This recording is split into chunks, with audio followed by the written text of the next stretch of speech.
Bonjour à tous, très heureux de vous retrouver. J'espère que ce matin vous avez eu un bon réveil, que la douche était bien chaude, vivifiante en même temps, que vous êtes réveillés. Et ensemble, ce matin, j'aimerais que on revienne sur un épisode qu'on connaît tous du livre de l'Exode, où Moïse va devoir affronter, non pas lui seul, mais va devoir affronter les forces d'Amalek. Faut se souvenir que juste avant cet épisode, il y a un trouble parmi Israël, puisque le peuple manque d'eau, et ce manque d'eau fait gronder l'ensemble du peuple, qui fait que Moïse va dire « pour un peu, ils me lapideront ». Et Dieu va donner une solution à Moïse en disant « mais prends avec toi des hommes spirituels, aguerris, qui vont t'aider, qui vont te fortifier, qui vont être auprès de toi pour t'encourager, pour te soutenir, pour te défendre devant les murmures du peuple. » Et c'est ce que va faire Moïse.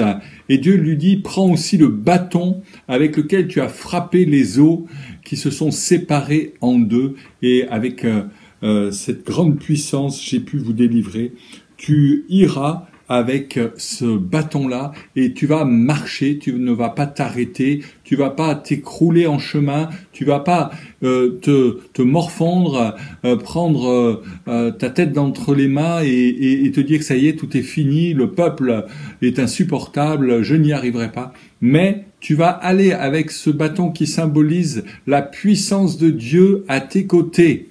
C'est ce que va faire Moïse. Amen. C'est ce que nous sommes appelés à faire aujourd'hui, encore aujourd'hui.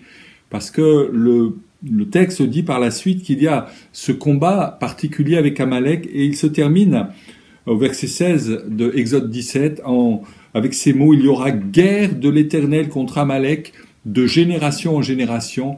Une autre traduction dit « à perpétuité », c'est-à-dire pour toujours. Et cela figure le combat qui oppose chaque chrétien que nous sommes, engagé avec le Seigneur, aimant le Seigneur de tout notre cœur, vis-à-vis de l'adversaire de notre âme, le diable, qui veut nous déstabiliser, qui veut nous détruire, qui voudrait nous enlever notre paix, notre joie de vivre et tout ce qui va avec. Donc il y a un conflit entre Israël et les forces d'Amalek. Moïse est sur le sommet de la montagne, il peut voir le champ de bataille, la position est ainsi élevée, et c'est la position que nous devons adopter aujourd'hui encore dans les combats et les luttes qui sont les nôtres. Et on sait que la façon dont Moïse tient ses mains, la position de ses mains, détermine soit l'avantage pour Israël, soit l'avantage pour Amalek, la victoire ou la défaite. S'il a ses mains élevées, c'est Israël qui prend le dessus. Ses mains sont baissées, Israël recule sous les assauts et les coups de l'adversaire d'Amalek. Et je crois que c'est important de réaliser qu'il y a bien des choses qui voudraient aujourd'hui te faire baisser les bras, baisser les mains, dans l'attitude de prière, dans la vie de piété. Et ce monde tout entier est conduit et régi par celui qui est le prince de ce monde, qui est la figure d'Amalek dans l'Ancien Testament, c'est-à-dire l'adversaire, le diable. Et aujourd'hui, ma prière, ma priorité, c'est de dire « ne baisse pas les bras ». Tu es un combattant pour Dieu, tu es celui qui a ta place dans l'intercession fidèle pour ceux qui ont besoin aussi de ton secours. Toi-même, tu es peut-être en proie à des difficultés, des luttes intérieures, des luttes personnelles. C'est pas en restant, encore une fois, dans la détresse, dans le dépit, dans le découragement, les bras ballants le long du corps que tu vas y arriver.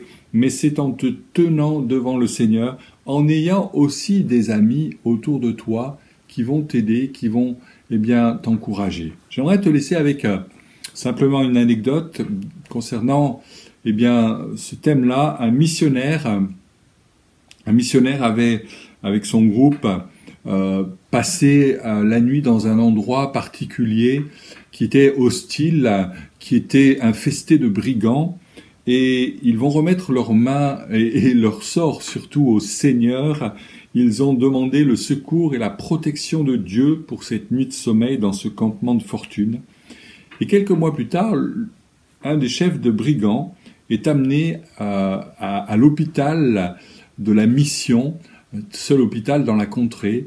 Et là, il rencontre le missionnaire qui est là et il le reconnaît parce qu'il l'avait observé discrètement de loin la nuit même où ils étaient dans ce campement sauvage et il va lui faire cet aveu.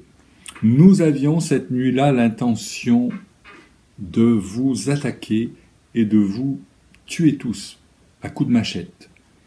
Mais nous avons eu peur de l'armée des 27 soldats qui étaient avec vous. Le missionnaire écarquille des yeux, comprend pas.